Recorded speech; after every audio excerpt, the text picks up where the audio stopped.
Hi friends, welcome to Eklavya agriculture academy. आप सभी लोगों का एकलव एग्रीकल्चर एकेडमी के ऑफिशियल यूट्यूब चैनल पर स्वागत है।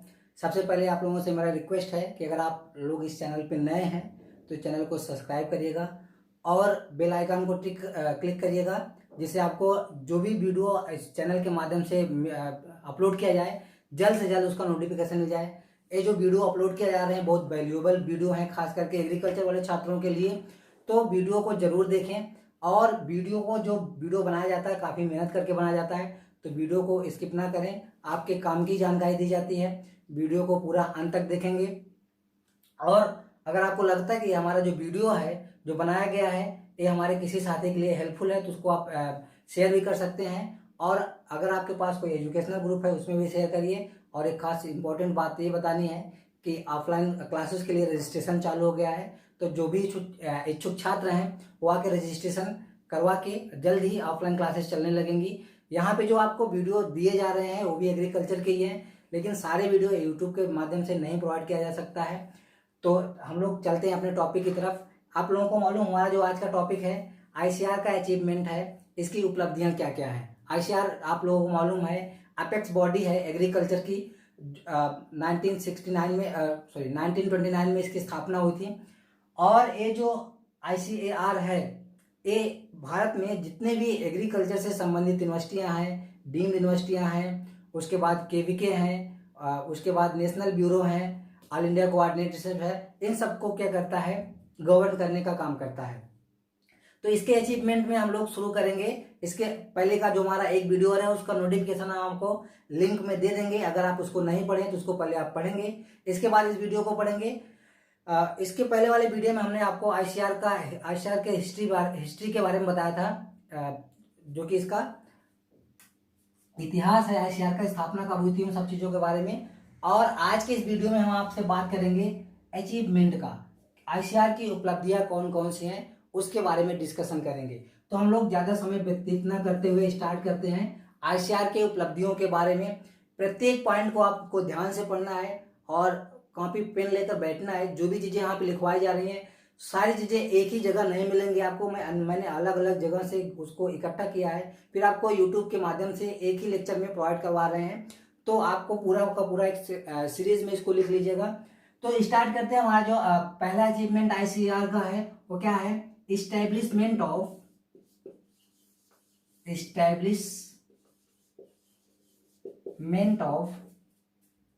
First all India coordinate research project on maize. Establishment of first all India coordinate research project on मेज।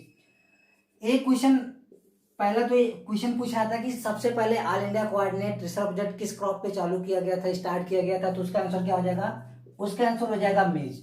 दूसरा, first all India coordinate research project कब स्टेब्लिश हुआ, तो इसका आंसर हो जाएगा 1957। इसको आप याद रखेंगे। हाँ, एक चीज और आप ध्यान रखेंगे, अगर क्वेश्चन पूछा जाए फॉर ऑल क्रॉप मीन्स सभी क्रॉपों के लिए all India coordinate research project कब स्टेब्लिश हुआ, तो 1960 में सभी क्रॉपों के लिए स्टार्ट हुआ था। लेकिन पार्टिकुलर केवल मेज के लिए 1957 में all India coordinate research project की स्थापना हुई थी। आपको मालूम है अभी जो हाल ही में 2020 का यूपी कैडेट एमएससीएजी का एग्जाम हुआ था उसमें एक क्वेश्चन आया हुआ है। तो ये पहली उपलब्धि थी, इसलिए बहुत इंपॉर्टेंट है। आपको मालूम है एग्रीकल्चर के क्षेत्र में जो करंट में हो रहा होता है और जो पहले होता है उन्हीं चीजों पर ज्यादा ध्यान दिया जाता है, वहीं से क्वेश्चन बनने की संभावनाएं रहती हैं। तो ये सारी चीजें आप स्किप ना करिएगा, इसको आप ध्यान से पढ़िएगा। तो इस क्वेश्चन में हमने इस पे दो तीन क्वेश्चन हमने देखा। पहला क्या है कि पहला all India coordinate research project ICR द्वारा कौन सा चलाया गया, मेज का। किस क्रॉप पे चलाया गया, मेज पे चलाया गया। कब स्टेब्लिशमेंट हुआ, 1957 में। ओके, आप इसको याद रखेंगे। इसके बाद हम लोग दूसरी उपलब्धि की तरफ चलते हैं। आपको मालूम है status of deemed university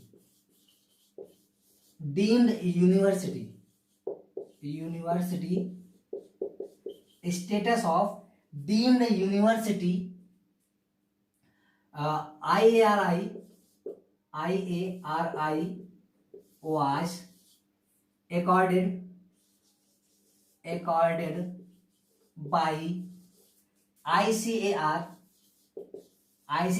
in 1958 1958 में ऑल इंडिया कोऑर्डिनेट रिसर्च जब बनने के एक साल के बाद जो हमारा IRI है, आपको मालूम है ये डीम्ड यूनिवर्सिटी है। इसके बारे में कभी आपको टाइम मिलेगा तो हम वीडियो बना के आपको प्रोवाइड करेंगे। इसका डीम्ड यूनिवर्सिटी का स्टेटस जो है प्रोवाइड किया गया ICAR के द्वारा। कब किया गया? 1958 में। ठीक है, ये भी क्वेश्चन पूछा जाता है। नेक्स्ट अगले हेडिंग्स की तरफ हम लोग बढ़ते हैं। तीसरा, आपको मालूम है जो इंडिया में और यूपी में भी स्टेट एग्रीकल्चर यूनिवर्सिटियां हैं, तो ये जो स्टेट एग्रीकल्चर यूनिवर्सिटियां हैं इनमें पढ़ाई का पैटर्न क्या होगा, इसकी सबसे पहले स्थापना कब हुई थी, किस बेस पे हुई थी, इसके बारे में हम इस टॉपिक में चर्चा करेंगे। आपको मालूम है ये ICAR की तीसरी उपलब्धि थी, क्या? Establishment of state agricultural universities, establishment of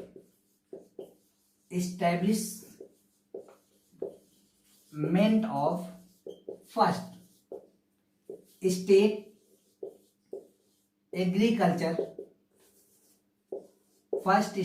agriculture university. आपको मालूम है गोविंद वल्लभ पंत यूनिवर्सिटी जो है पहले उत्तर प्रदेश में स्टैब्लिश हुई थी, एग्रीकल्चर की यूनिवर्सिटी है। 1960 में इसकी स्थापना हुई थी। इस्टेब्लिशमेंट डेट आप याद रखेंगे। फर्स्ट एग्रीकल्चर की यूनिवर्सिटी थी इंडिया में। और अमेरिका का जो लैंड ग्रैंड पैटर्न है उस पैटर्न पर इसका इस्टेब्लिशमेंट किया गया था। किसके द्वारा किया गया था? ICAR के द्वारा किया गया था। बहुत गर्व की बात है कि फर्स्ट स्टेट एग्रीकल्चर यूनिवर्सिटी का स्थापना करने के लिए ICAR ने उत्तर प्रदेश को चुना था। बहरहाल अब उत्तराखंड में चला गया है। जब उत्तराखंड उत्तर प्रदेश से अलग हुआ तो उस समय वो उत्तराखंड में चला गया, लेकिन जब स्थापना हुई थी तो उत्तर प्रदेश में स्थापना हुई थी गोविंद वल्लभ पंत कृषि प्रौद्योगिकी विश्वविद्यालय का। इसको आप याद रखेंगे, 1960 में हुआ था। यह इसकी तीसरी उपलब्धि है। और वर्तमान में लगभग 71 स्टेट एग्रीकल्चर यूनिवर्सिटियों को ICAR के द्वारा चलाया जा रहा है, जिसमें से 4 स्टेट एग्रीकल्चर यूनिवर्सिटी हमारे यूपी में है। कितनी? 4। अभी मेरे पास टाइम नहीं है नाम लेने का, मैं बाद में डिस्कशन करूंगा इस पे। और इसके साथ साथ में स्टेट एग्रीकल्चर यूनिवर्सिटियों के साथ साथ आपको मालूम है सबसे पहले सेंट्रल एग्रीकल्चर यूनिवर्सिटी बनी थी मणिपुर इम्फाल में 1991 में। अगर आपसे क्वेश्चन पूछा जाए फर्स्ट सेंट्रल एग्रीकल्चर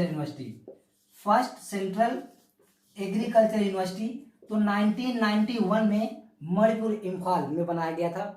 आपको ये भी पता होना चाहिए इस समय हमारे इंडिया में 3 सेंट्रल एग्रीकल्चर यूनिवर्सिटियां हैं, जिसमें आपको मालूम है बिहार में है, एक मणिपुर में है और एक अपने यूपी में झांसी में है। सभी लोगों को पता है। तो 3 सेंट्रल यूनिवर्सिटियां हैं, सेंट्रल एग्रीकल्चर यूनिवर्सिटी और लगभग 71 स्टेट एग्रीकल्चर यूनिवर्सिटियां हैं जो ICAR के द्वारा चलाई जा रही है। अब बात यह है कि ये जो सेंट्रल एग्रीकल्चर यूनिवर्सिटी है वो पहले एक ही थी, अभी 2 और बढ़ गई हैं तो 3 हो गया है। तो सेंट्रल एग्रीकल्चर यूनिवर्सिटी की अगर स्थापना की बात करें 1991 में हुआ था। स्टेट एग्रीकल्चर यूनिवर्सिटी की अगर बात करें फर्स्ट स्टेट एग्रीकल्चर यूनिवर्सिटी तो 1960 में हुआ था। ये आप याद रखेंगे। हमें पूरा विश्वास है कि ये चीजें आपको समझ में आ गई होंगी। अब हम लोग आगे बढ़ते हैं। नेक्स्ट है establishment of DARE, establishment of DARE। इसका पूरा नाम है department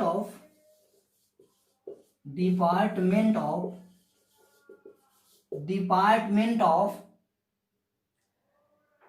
agricultural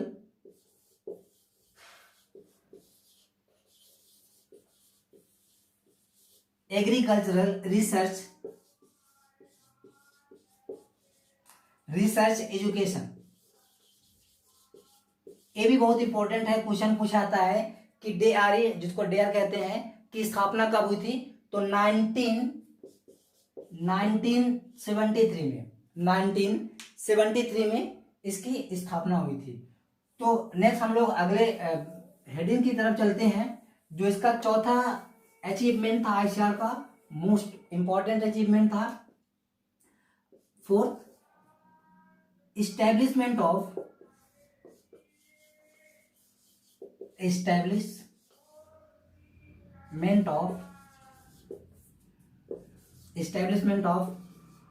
ASRB and ARS, means agricultural scientist recruitment board and agriculture research scientist. इन दोनों की स्थापना जो है 1975 में ICAR के द्वारा किया गया था। इसको आप याद रखेंगे। ये दोनों क्वेश्चन जब आप हायर लेवल पे एग्जाम देने जाएंगे तो वहां पे इसकी स्थापना पूछी जाती है, ठीक है। तो नेक्स्ट हम लोग बात करते हैं एक इस्टेब्लिशमेंट, स्किप हो गया था मेरे माइंड से, बहुत इंपॉर्टेंट है, इस्टेब्लिशमेंट ऑफ फर्स्ट KVK। इसके पहले हुआ था एस्टैब्लिशमेंट ऑफ फर्स्ट KVK। प्रथम कृषि विज्ञान केंद्र की स्थापना कब हुई थी? 1974 में हुई थी। इसको आप याद रखेंगे। जब डेयर की स्थापना हुई थी उसकी एक साल के बाद 1974 में पांडुचेरी में इसकी स्थापना हुई थी। और इस समय लगभग 721 KVK है इंडिया में। और अगर हम यूपी की बात करें तो यूपी में 86 KVK हैं उत्तर प्रदेश में। और उत्तर प्रदेश का फर्स्ट KVK 1980 में स्टेब्लिश हुआ था NDOT के द्वारा। NDOT का भी नाम चेंज हो गया, आचार्य नरेंद्र कृष्ण प्रौद्योगिकी विश्वविद्यालय हो गया है, ठीक है, NDOT के द्वारा। और ये सुल्तानपुर में स्टेब्लिश हुआ था, सुल्तानपुर में। तो इतनी चीजें, ये जो फैक्ट हैं, देखिए फैक्ट इसमें बहुत सारे हैं, सारे फैक्ट आपको पता होना चाहिए। ये जो फैक्ट है इसको आप याद रखेंगे। हम इसको रिपीट नहीं करेंगे, आप वीडियो को रिव्यू करके देख सकते हैं। इसके बाद हम लोग बात करते हैं establishment of live to land programme. Starting of live to land programme. यह जो है ICAR की बहुत बड़ी उपलब्धि थी, लाइव टू लैंड प्रोग्राम को स्टार्ट करना। लाइव टू लैंड प्रोग्राम की आवश्यकता क्यों पड़ी? ICAR को ये लगा कि जो चीजें लाइव में हो रही हैं उसको हम लोग क्या करें, उस सभी चीजों को फार्मर्स तक, जो हमारे फार्मर हैं, फार्मर्स तक हम उसको पहुंचाएं, जिससे क्या है कि किसानों को अधिक से अधिक लाभ हो, किसानों को अधिक से अधिक लाभ हो। जो भी योजनाएं चल रही हैं उसका अधिक से अधिक फायदा किसान ले पाए। उसके बाद हम लोग बात करते हैं, अच्छा, ये लैब टू लैंड प्रोग्राम कब स्टार्ट हुआ था? 1979। ये आप इसका याद रखेंगे, 1979 में। क्यों? इसी के साथ साथ में एक चीज और हुआ था, नेशनल एग्रीकल्चरल रिसर्च प्रोजेक्ट। तो इसकी भी स्थापना 1979 में हुई थी। और साथ साथ में लैब टू लैंड प्रोग्राम की भी स्थापना कब हुई थी? 1979 में। इसको आप याद रखेंगे। अब ये lab to land programme ICAR ने लॉन्च किया था, कब किया था? जब ये अपना गोल्डन जुबली मना रहा था, मतलब इस्टेब्लिशमेंट के 50 साल के बाद गोल्डन जुबली मनाया जाता है। 1929 में इसकी स्थापना हुई थी, तो उसके 50 साल के बाद 1979 में ये लैब टू लैंड प्रोग्राम किया था। आपको मालूम है डिकेड 10 साल के बाद मनाया जाता है। Silver jubilee 25 year, golden jubilee 50 year, और डायमंड जुबली जो है 60 ईयर, और सेंचुरी जो है 100 ईयर के बाद मनाया जाता है। इसको आप याद रखेंगे, बहुत इंपॉर्टेंट चीज है। जो भी हमने जुबली बताई आप लिख लेंगे, कहीं पे पूछे आते हैं। उसके बाद इस्टेब्लिशमेंट ऑफ ICAR की जो अगली उपलब्धि है वो क्या है? Establishment of national village linkage programme. National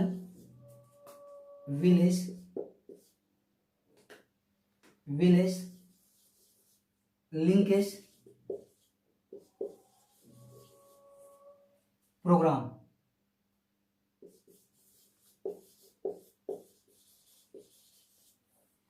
या इसको कहा जाता है इंस्टीट्यूशनल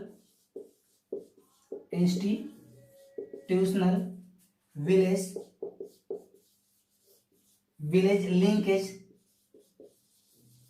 लिंकेज प्रोग्राम। ठीक है, 1995 में इसकी स्थापना हुई थी। नेक्स्ट अगर हम लोग बात करें, नेशनल जीन बैंक की स्थापना हुई थी, आईसीआर द्वारा की गई थी। National gene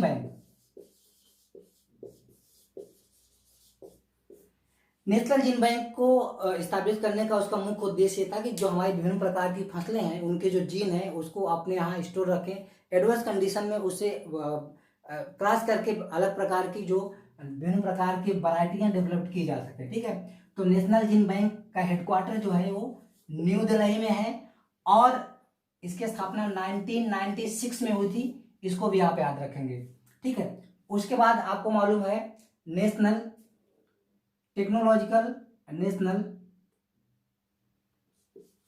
NATP national agricultural technology project, national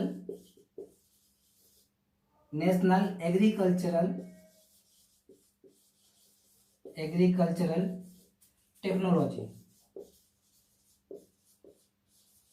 technology project की स्थापना हुई थी 1998 में। ठीक है, ओके, 1998 में नेशनल एग्रीकल्चर टेक्नोलॉजी प्रोजेक्ट की स्थापना हुई थी। लास्ट में एक और बचा हुआ है NAIP। इसका पूरा नाम पूछा जाता है और 2006 में इसकी स्थापना हुई थी। NAIP वाज ये सब जो क्वेश्चन है जब आप हायर एजुकेशन पे या नेट का या ARS का JRF का एग्जाम देंगे तो ये सारे छोटे छोटे क्वेश्चन पूछे जाते हैं कि NAIP की स्थापना कब हुई थी, NATP की स्थापना कब हुई थी। तो इसको आप याद रखेंगे। NAIP जो है इसकी स्थापना 2006 में हुई थी। ठीक है, तो हमारा जो आज का वीडियो था वो अचीवमेंट ऑफ ICAR पे था, जिसको हमने आपको बहुत समरी में बहुत सूक्ष्म में बताया और बहुत इंपॉर्टेंट चीज़ों को भी ही इसमें हमने शामिल किया हुआ है। आप लोग इसको देख लेंगे, नोट्स बना लेंगे। आज के लिए बस इतना ही है। हाँ, अगर आप हमारे चैनल पर नए हैं तो चैनल को सब्सक्राइब करिएगा और अपने एजुकेशनल ग्रुप में शेयर करिएगा। ओके, धन्यवाद।